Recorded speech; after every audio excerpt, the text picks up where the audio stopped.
আমার বিয়ের ৩ মাস পর আমার স্বামী আমাকে রেখে ইতালি চলে গিয়েছিল। দীর্ঘ কয়েক বছর পর দেশে ফিরবে সে আজ। বছরের পর বছর তার কাছে আসাটা অনেক বেশি সহজ ছিল। তবে এবার সবকিছুই গুছিয়ে নিয়েছে। আমি আর আমার অনাগত সন্তান পাড়ি দিব ইতালি। আমার বাচ্চা এখনো হয়নি, আমার গর্ভে আছে।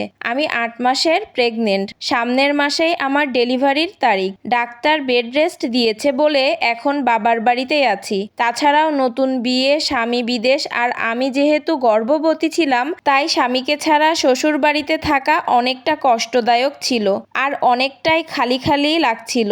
তাই বেশিরভাগ সময় আমি আমার বাবার বাড়িতেই থাকতাম। তার আসার কথা শুনে গতকালই আমি আমার শ্বশুর বাড়িতে যেতে চেয়েছিলাম। তখন আমার স্বামী আমাকে বাধা দিল, বলল রিস্ক নেওয়ার কি দরকার, আমি তো এক রাত বাড়িতে কাটানোর পরেই তোমার কাছে চলে আসব।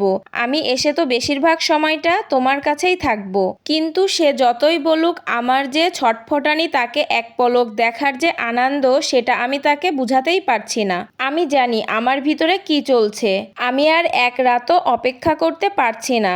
সে আমার শহরেই আছে কিন্তু সে আমার পাশে নেই। ভাবনাটা আমি মাথায় কোনোভাবেই নিতে পারছি না। আর এটা ভেবে আমার অনেক অস্থির লাগছিল। চোখ বন্ধ করে গভীর শ্বাস নিয়ে নিজেকে শান্ত করার চেষ্টা করলাম। তাও চোখ বন্ধ করলেও আমার স্বামীর চেহারাটা আমার চোখে ভেসে উঠছে। তার সাথে প্রথম কাটানো মুহূর্তগুলো। আমি তাকে ভিডিও কল করলাম আর বললাম আমার আর সহ্য হচ্ছে না, আমার মন যে আর মানছে না। তুমি একই শহরে আছো কিন্তু আমি তোমাকে দেখতেও পারছি না, তোমাকে ছুতেও পারছি না, আমি তোমার কাছে যেতেও পারছি না। তখন সে হেসে বলল, পাগলি আমার, একটু অপেক্ষা করো, সকালটা হোক, দেখবে আমি তোমার কাছে চলে এসেছি। খুব টায়ার্ড আমি, আমাকে একটু ঘুমাতে দাও। তখন আমার ফোন কাটতে ইচ্ছাই হলো না। তাছাড়া সত্যিই তো বেচারা অনেক বেশি ক্লান্ত, এত বেশি জার্নি করে এসেছে, একটু ঘুমিয়ে নেক। তখনই আমার পেটের মধ্যে মোচড় দিয়ে উঠল।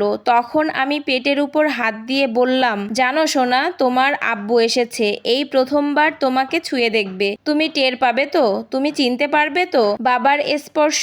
জানো তো তোমার আগমনের কথা শুনে সবচেয়ে খুশি হয়েছিল তোমার বাবা। রাজপুত্রের সাথে কথা বলতে বলতে কখন যে আমি ঘুমিয়ে পড়লাম টেরই পেলাম না।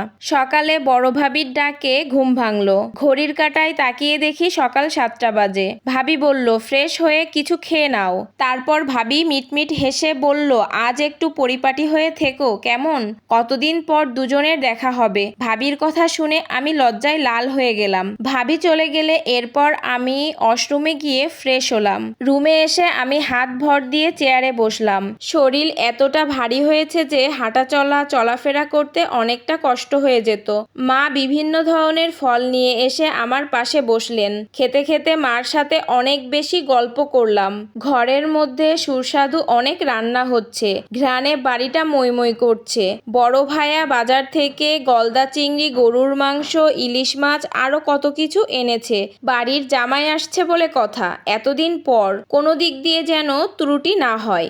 আর এদিকে তো আমার কোনো কাজ নেই, বসে বসে ফোন টিপছি আর ওর কথা ভাবছি। সকাল থেকে অনেকবার কল চেক করেছিলাম অথচ ওর কোনো কলই পেলাম না। মন খারাপ করলাম না, নিজেকে বুঝালাম যে এতদিন পর বাড়িতে এসেছে, হয়তো অনেক লোকজন এসেছে, তাই তাদের সাথে হয়তো কথা বলাই ব্যস্ত। এই ভেবে আমি আর ওকে কল করিনি। 11টার দিকে ভাবি হালকা গরম পানি দিলেন যাতে আমি গোসল করে নেই। এরপর আমি গোসল করে নিয়ে প্রেগনেন্সির একটা কাপড় পরে নিলাম। মুখে হালকা ফেস পাউডারও দিলাম। চোখে কাজল আর ঠোঁটে হালকা লিপস্টিক দিলাম। আয়নায় নিজেকে দেখে মাশাআল্লাহ ভালোই লাগছে আমাকে। দুপুর 12টা বাজে। আমার স্বামীর এখানে এসে লাঞ্চ করার কথা। আমার বাড়ি থেকে তার বাড়ির দূরত্ব প্রায় 3 ঘন্টা। এখন নিশ্চয়ই সে গাড়িতে। কল করলাম কয়েকবার, রিং হওয়ার পরেও সে রিসিভ করলো না। শাশুড়ি মার কাছে কল করে জানলাম সে নাকি 11টার সময় বাড়ি থেকে বের হয়েছে আমাদের বাড়ি আসার জন্য। তার অপেক্ষা করতে লাগলাম আমি। আমাদের ঘরের সবাইও তার জন্য অপেক্ষা করতে লাগলো। তার জন্য অপেক্ষা করতে করতে প্রায় 2টা পার হয়ে গেল, কিন্তু এখনো আসেনি। কল করছি একাধারে সবাই। এরপর দেখলাম তার ফোন সুইচ অফ। আমার মুখের হাসি এক নিমেষেই উড়ে গেল। দুনিয়ায় যত রকমের বিপদ আছে সবকিছু মনে পড়তে লাগলো।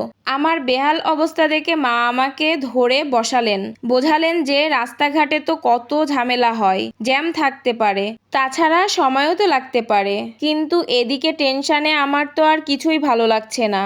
আর এদিকে আমার শাশুড়িও বলছে চলে আসবে দেখিস। আর এদিকে সন্ধ্যা পেরিয়ে এশার সময়ও পেরিয়ে আসলো, কিন্তু তার কোনো খোঁজই পেলাম না। শ্বশুরবাড়ি আর আমাদের বাড়ির সবাই খোঁজ নেওয়ার চেষ্টা করছে, কিন্তু কোনোভাবে খোঁজ পাচ্ছে না। তারপর আমার দুই ভাই মিলে থানায় গেলেন। আমার দেবর শ্বশুর সাথে ওইখানের আরো কিছু লোক এক হয়ে থানায় জিডি করলেন। আমার আপন চাচা সেনাবাহিনীর উচ্চ পদে আছেন। তিনি তার পরিচিত পুলিশ অফিসারদের দিয়ে শহরের বিভিন্ন জায়গায় চেকপোস্ট বসিয়েছেন। আমি নামাজ পড়লাম, জায়নামাজে বসে কাঁদতেই আছি। কেঁদে কেঁদে দোয়া করছি, আল্লাহ আমার স্বামীকে সকল ধরনের বিপদ থেকে রক্ষা করো। সে যেখানেই থাক তাকে সুস্থভাবে আমার কাছে ফিরিয়ে দাও। আমি এমনিতেই প্রেগনেন্ট, তার উপর মনের উপর দিয়ে যে কি যাচ্ছে বলার মতো না। কিন্তু সবাই মিলে আমাকে অনেক কিছুই বোঝাচ্ছে, টেনশন করতে না বলছে। এখন বেশি টেনশন করলে বাচ্চার ক্ষতি হবে। আমি চাচ্ছি কান্না যেন থামে, কিন্তু তারপরেও চোখের পানি পড়েই যাচ্ছে। কাঁদতে কাঁদতে একেবারে নেতিয়ে পড়েছি আমি। প্রেশার হাই হয়ে গিয়েছে। ডাক্তারকে কল করে বাসায় নিয়ে এসেছিল ভাবি। ডাক্তার ওষুধ দিয়েছে আর ঘুমাতে বলেছে, কিন্তু আমি সন্ধ্যা থেকে না ঘুমিয়েই আছি। ঘুম না আসলে তো আর জোর করে ঘুমাতে পারবো না। আমার স্বামী হঠাৎ করে উধাও। এত কিছুর মধ্যে তো ঘুম পালিয়ে যাওয়ারই কথা। অপেক্ষা করতে করতে সময় যেতে থাকে, অপেক্ষা করতে করতে সময় যেতে থাকে, কিন্তু ভাইয়ারা এখনো কেউ বাড়িতে ফিরিনি। এদিকে ভোর 4টা বাজে। সজাগ ছিলাম এতক্ষণ। একটু আগে আমার মায়ের চোখ লেগেছে। ছোট বোনও পাশে ঘুমাচ্ছিলেন। শুধু ভাবি সজাগ, চুপচাপ শুয়ে আছেন।